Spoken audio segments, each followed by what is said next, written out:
De rinha de bebês em creche nos Estados Unidos até operação policial no Complexo no Alemão, veja tudo no Top 5 desta semana.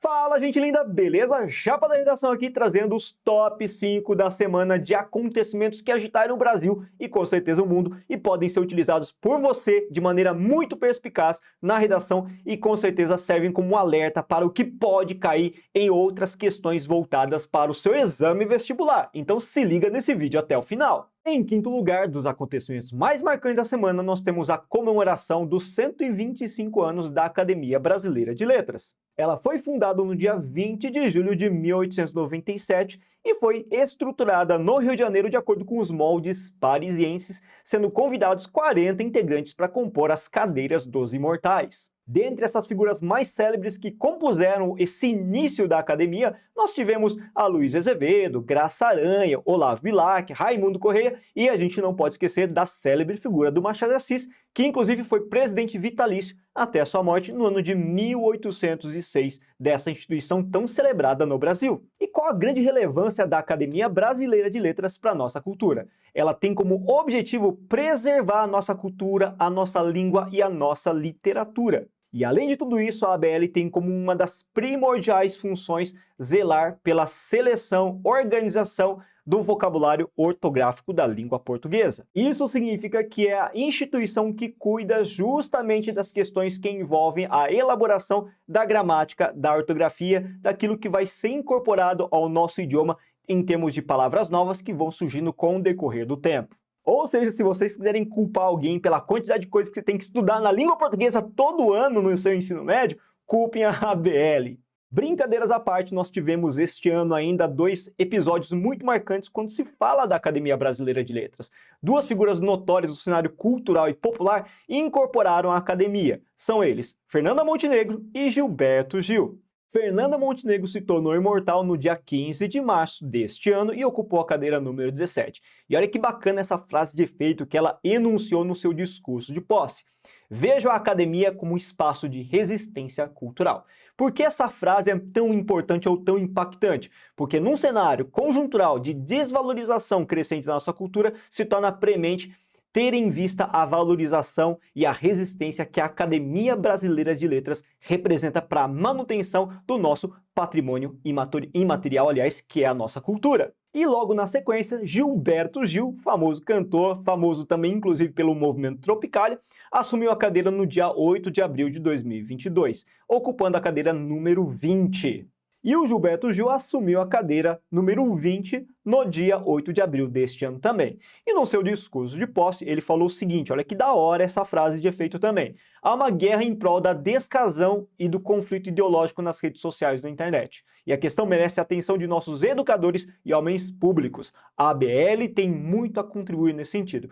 Veja que ele aborda uma questão muito contemporânea que também pode ser utilizada em relação às temáticas da redação mais contemporâneas. Então, se eu fosse você, anotava essa frase de efeito para ficar bem bacaninha como argumento de autoridade. Em quarto lugar, nós temos a novela que ainda se arrasta em relação à disputa judicial entre o bilionário Elon Musk e o Twitter. Para você que não sabe o que aconteceu, veja bem, vamos voltar lá para abril, quando foi anunciada a compra do Twitter pelo bilionário Elon Musk.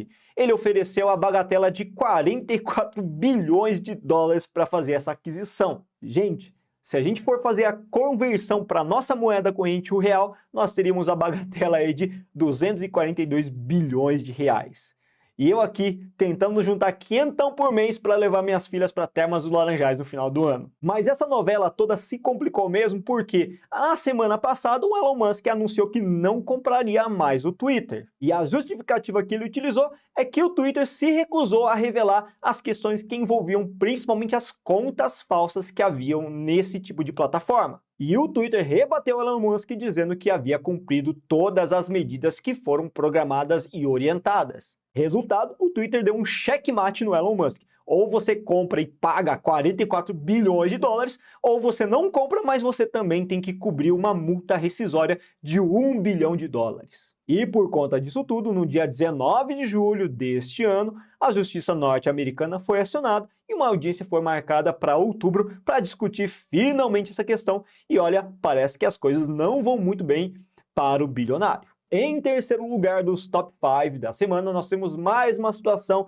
envolvendo a polêmica na área médica, dessa vez no setor de cirurgia plástica. Só que antes de entrar no mérito desse conteúdo, vale sempre lembrar o seguinte: vocês estão por acaso escrevendo redação? Estão treinando bonitinho? Estão fazendo aquela redação semanal?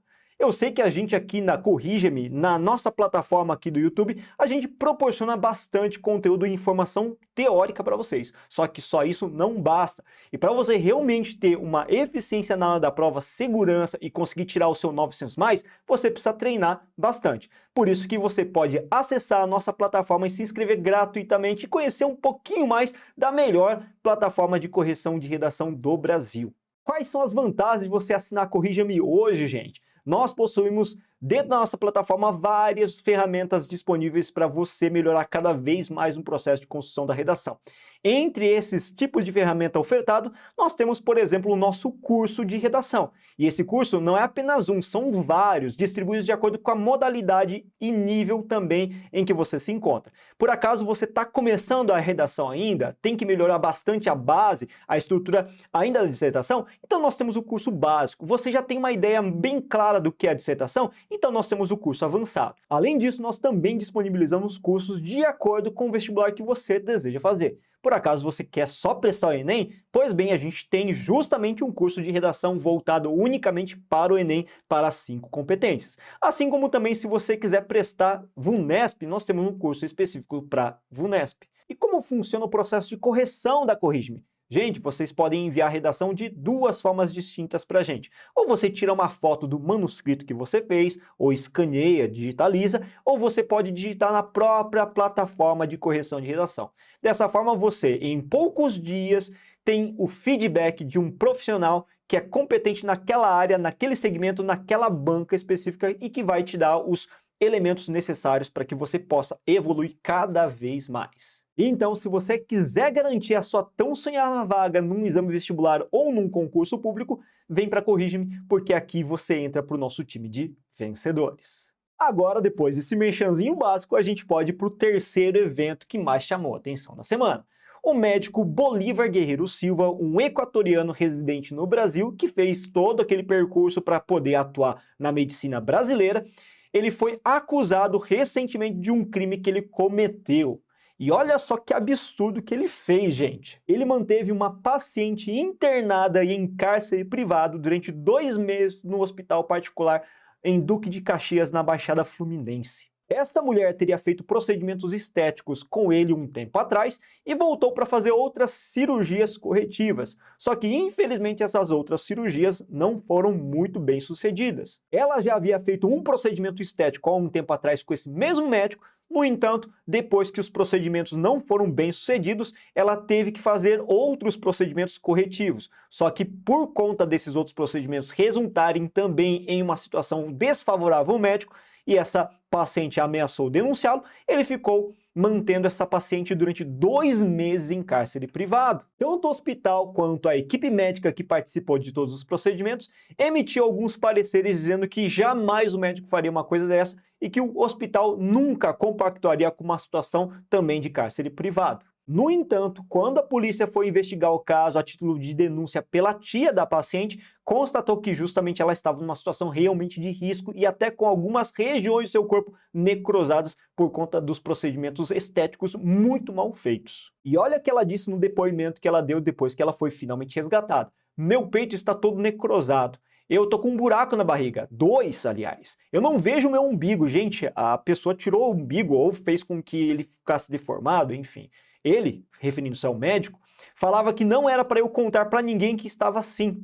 Não era para eu contar para minha família. Então ela foi acossada mesmo, tanto pelo médico e consequentemente pelo hospital, a não fazer nenhum tipo de denúncia e foi separada mesmo da família durante 2 meses. Gente, que loucura isso, né? E tem mais, hein, gente? De acordo com o G1, site de notícias que disponibilizou essas informações, esse médico ainda tem 19 outros processos sobre questões que envolvem denúncias de erros médicos. Olha só a quantidade de coisa que eles têm nas costas. Além disso, em 2010, numa operação da Polícia Civil feita para prender pessoas que estavam trabalhando em atividades ilegais no exercício da medicina, esse médico aí ele foi preso. Por quê? Porque ele estava usando medicação que não era indicada pela Anvisa, além de produtos que eram falsificados para preenchimento labial. E em 2016 ele também ainda tem uma denúncia de erro médico que levou ao óbito de um paciente por uma cirurgia de lipoescultura. Veja então que o histórico desse cara fala por si só.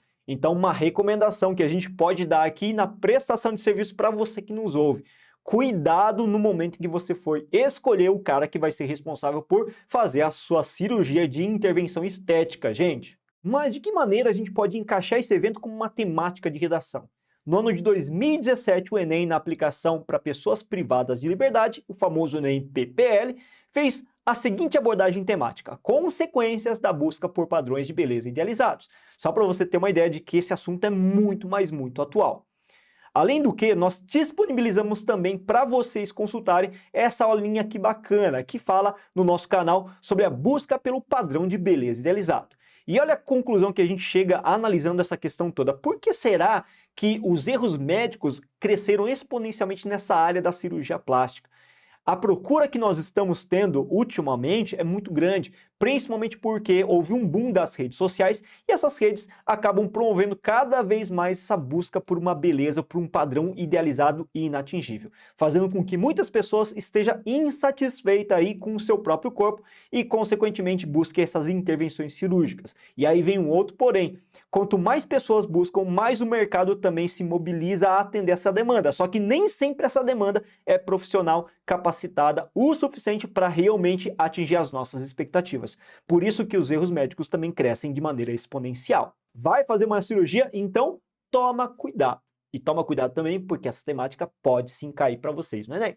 Olha, gente linda, vocês chegaram até aqui nesse vídeo, então não se esqueçam que o último é uma surpresinha. Não tô falando dos 5 da semana não, tô falando de um extra que eu coloquei para vocês. Vocês vão falar: mano, como isso é possível ter acontecido no mundo? Isso é improvável. Então se liga nesse vídeo até o final, não se esqueça. E em segundo lugar, nós temos mais um caso de violência policial que a gente tem que relatar aqui.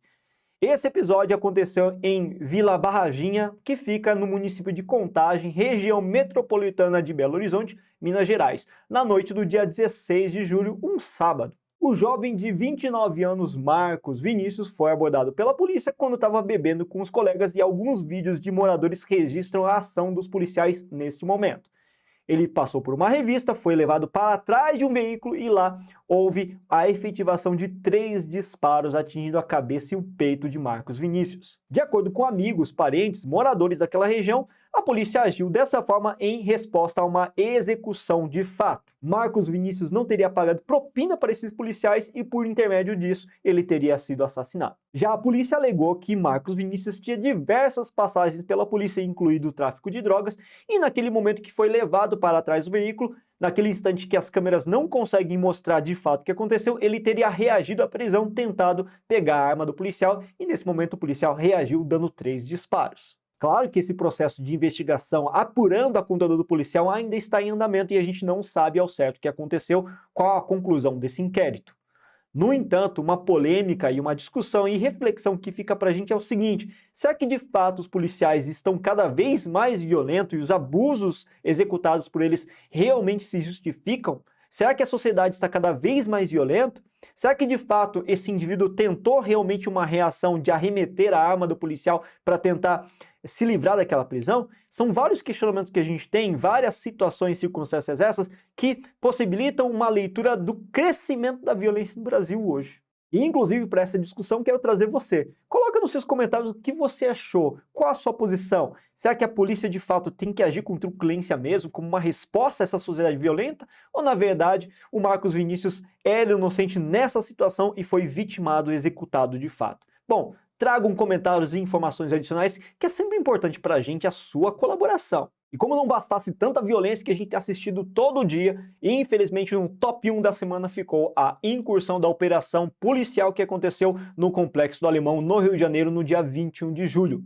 Essa operação durou cerca de 10 horas e deixou cerca de 18 vítimas. Entre essas vítimas, nós tivemos 16 suspeitos, mais um policial que foi alvejado e acabou morrendo, e uma senhora que passava pela região e foi atingida por uma bala. Participaram dessa operação cerca de 400 homens mobilizados às forças da Polícia Militar e Civil, juntamente com 4 helicópteros e mais 10 veículos blindados que invadiram o Complexo do Alemão. A operação foi justificada pela tentativa de desmantelar quadrilhas que agem nesse segmento da violência e criminalidade no Rio de Janeiro há muito tempo em relação ao roubo e tráfico de drogas. E esta operação, que deixou cerca de 18 mortos, foi a quinta mais violenta que já aconteceu no Rio de Janeiro. Só para vocês terem uma ideia mais exata da situação de violência do Rio de Janeiro, vale lembrar que no ano passado, em maio, nós tivemos uma incursão em Jacarezinho que deixou cerca de 23 mortos.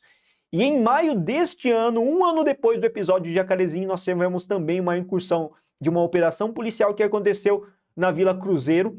E nesse episódio foram cerca de 25 vítimas. Qual a conclusão que a gente chega? Nós vivemos uma situação de violência generalizada quando se fala no Rio de Janeiro, em regiões pobres, em que o grau de vulnerabilidade e o grau de invisibilidade das pessoas que moram nessas regiões é muito gritante. E essa situação acaba se polarizando, porque de um lado eu tenho uma polícia que acaba utilizando das suas ferramentas que legitimam a violência e a ação também truculenta, dizendo que uma sociedade violenta merece também uma resposta violenta. Assim como de um outro lado nós temos uma série de situações que envolvem os direitos humanos. Afinal de contas, essas incursões policiais acontecem em território em que a grande maioria da população é o quê? É vulnerável, é inocente e que não tem nada a ver com o tráfico, não quer viver a partir da exploração do tráfico. E, como resultado, nós temos diversas situações de notícias que aparecem no seu dia a dia, relatando casos de crianças que são vitimadas por bala perdidos nessas incursões muito mal sucedidas efetivadas pela polícia. E você, o que vocês acham dessa questão toda que envolve a incursão das polícias nessas regiões dominadas pelo tráfico por milicianos? O que vocês acham? Coloca nos comentários quem que tá certo, quem que tá errado. Vamos polemizar um pouquinho essa situação aqui. Gente, só que vale lembrar o seguinte aqui, não podemos relativizar essa situação toda, não podemos dizer simplesmente que a polícia é responsável por isso e pronto, acabou. Existe uma situação também muito precária quando se fala na própria corporação da polícia hoje no Brasil, de sucateamento, de salários atrasados, de pouca valorização desse profissional e da grande pressão que ele sofre no seu cotidiano. Olha só que dado interessante que eu trouxe, só para vocês terem uma ideia de como a corporação também sofre no Brasil. Só para vocês terem uma ideia, no ano de 2021 houve um aumento de 55% do número de casos de suicídio envolvendo agentes de segurança pública se for comparado do ano de 2020. Cara, isso mostra a instabilidade psicológica, mental desses indivíduos que são profissionais que devem atuar na linha de frente da segurança pública brasileira. Esse episódio aconteceu em Toledo e Céu Azul, em que um policial acabou executando a esposa, a mãe, o irmão e 3 filhos, gente. E além de tudo isso, ele também matou 2 pessoas que passavam pela região de maneira aleatória e, por final, acabou se matando. E no áudio que foi divulgado depois, ele acabou revelando as razões dessa chacina toda que ele executou. O que aconteceu? Ele não aceitava o abandono da esposa, então ele acabou matando todo mundo, inclusive a ele mesmo, num surto psicótico que ele teve. Cara, isso mostra demais a situação da negligência em que se encontra a corporação mesmo. Eles precisam também de assistência psicológica, precisam de uma formação mais humanitária, precisam de um acompanhamento constante. Então, culpar simplesmente a corporação pelo excesso de violência não é alguma coisa realmente justa. A gente precisa analisar a questão de uma ótica um pouco mais macroscópica. E depois de tanta coisa que a gente viu, notícias essas que são relevantes para o seu vestibular, obviamente para a sua redação, trago aqui um extra para vocês que me chamou a atenção, falou, mano, isso não é possível que tenha acontecido. Quem em sã consciência formado em pedagogia faria um negócio desse com as crianças, com os bebês? Pois sim, aconteceu. Mas essa notícia não é recente o fato de eu conhecer essa informação e achar que era uma fake, e eu trouxe para vocês aqui como uma curiosidade que é realmente preocupante. Em 2016, numa creche nos Estados Unidos, 2 profissionais pedagogas foram indiciadas por envolver as crianças, os bebezinhos mesmo, e até um pouco mais velhos, numa espécie de rinha, de briga. O que aconteceu nesse episódio? Num vídeo das câmeras de segurança desse local, foi gravado cenas em que essas crianças eram estimuladas a brigarem entre si. Tem uma cena até engraçada, se não for trágica, em que uma outra criança acaba utilizando luvas, sabe aquelas luvas parecia com a mão do Hulk, para bater numa outra criança. E olha que absurdo que a diretora falou. Ela justificou que essas crianças estavam entediadas. Então, fazia parte de uma espécie de programa pedagógico para deixar as crianças um pouco mais animadas. E ela ainda tentou minimizar esse problema dizendo que durou 3, 4 minutos, ninguém se machucou. Velho, imagina se a moda pega no Brasil, o que vai ter de creche anunciando que vai ter rinha de criança transmitido ao vivo pelo YouTube e que vai ter aposta, mano, imagina a situação. Gente lindo do meu coração, você que assistiu esse vídeo até o final, muito obrigado. Faz o seguinte, curta bastante o nosso conteúdo, compartilhe as nossas informações, afinal de contas, você é muito importante e fundamental para promover o nosso canal também. E claro, ajuda demais a gente a crescer, a gente que está começando aqui no canal, trazendo informação de qualidade para você preencher as lacunas que ainda existem na sua redação. Valeu, gente linda, muito obrigado, bons estudos e até a próxima semana.